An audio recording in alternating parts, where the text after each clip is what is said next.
ഒരാൾക്ക് തൻ്റെ വ്യക്തി ജീവിതത്തിലും സാമൂഹ്യ ജീവിതത്തിലും ഒരു സാധാരണ ജീവിതം നയിക്കാൻ ബുദ്ധിമുട്ടുണ്ടാകുന്ന ഒരു മാനസികാവസ്ഥയെയാണ് ഒരു സൈക്കോളജിക്കൽ ഇഷ്യൂ എന്ന് സാധാരണ നിലയ്ക്ക് നമ്മൾ പറയും.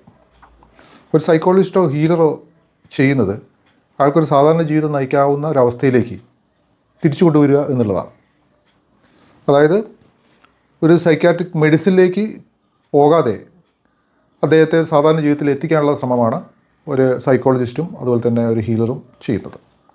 കൗൺസിലിംഗും തെറാപ്പിക്ക് ശേഷം അല്ലെങ്കിൽ ഹീലിങ്ങിന് ശേഷവും ക്ലയൻറ്റിന് സാധാരണ ജീവിതത്തിലേക്ക് മടങ്ങി വരാൻ പറ്റാത്തൊരവസ്ഥയാണെങ്കിലാണ് അയാൾ സൈക്യാട്രിക് മെഡിസിൻ കഴിക്കേണ്ടി വരുന്നത്.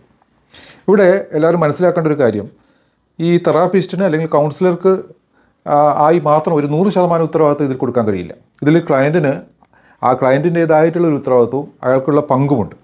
കൗൺസിലർ പറയുന്ന ചില എക്സസൈസുകൾ അല്ലെങ്കിൽ ചില ടാസ്കുകൾ അല്ലെങ്കിൽ ജീവിതത്തിൽ വരുത്തേണ്ട ചില മാറ്റങ്ങൾ, ഒരു പോസിറ്റിവിറ്റി കിട്ടിയാൽ അതിൽ പിടിച്ച് ജീവിതത്തെ കരുപിടിപ്പിക്കേണ്ടതായിട്ടുള്ള ഒരു ഉത്തരവാദിത്വം ഇത് ക്ലയൻറ്റിനുണ്ട്. അല്ലാതെ നമ്മൾ സാധാരണ അസുഖം പോലെ ഒരു പനി മാറുന്ന പോലെ ഒരു മരുന്ന് കഴിച്ച് അല്ലെങ്കിൽ ഒരു കൗൺസിലിംഗിന് ശേഷം 100% മാറുക എന്ന് പറയുന്നൊരു അവസ്ഥയല്ല ഇതിൽ നിന്ന് പ്രതീക്ഷിക്കേണ്ടത്. നമ്മൾ നോർമൽ ലൈഫിലേക്ക് വരേണ്ട ഒരു ഇച്ഛാശക്തി നമുക്ക് തിരിച്ചു കിട്ടുന്ന സമയത്ത്, നമുക്ക് നമ്മുടെ തോട്ട്സിനെ നിയന്ത്രിക്കാൻ പറ്റുന്നൊരവസ്ഥ വരുന്ന സമയത്ത് ക്ലയൻറ്റ് അതിനനുസരിച്ച് ജീവിതത്തെ ബിൽഡപ്പ് ചെയ്യേണ്ടി വരും. അതിനയാൾ സോഷ്യലൈസേഷൻ ചെയ്യേണ്ടി വരും, സാമൂഹിക ജീവിതത്തിലേക്ക് ഇടപഴകേണ്ടി വരും. അതുപോലെ തന്നെ പേഴ്സണൽ ലൈഫിലും എക്സസൈസ് തുടങ്ങിയ കാര്യങ്ങൾ അയാൾ മാറ്റം വരുത്തേണ്ടി വരും. ന്യൂട്രീഷ്യൽ ഫുഡുകൾ കഴിക്കേണ്ടി വരും.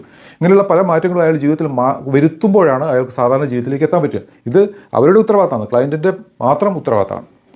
അപ്പോൾ ഇത് 100% എന്നോട് പലപ്പോഴും ചോദിക്കാണ്ട് ഇത് 100% മാറുമെന്നുള്ളത്. എനിക്ക് ആ 100% മാറ്റും എന്നുള്ളൊരു ഉത്തരവാദിത്തം എനിക്ക് ഏറ്റെടുക്കാൻ കഴിയില്ല. കാരണം ഇതിൽ ക്ലയൻറ്റിൻ്റെതായിട്ടുള്ള ഉത്തരവാദിത്തങ്ങളുണ്ട്.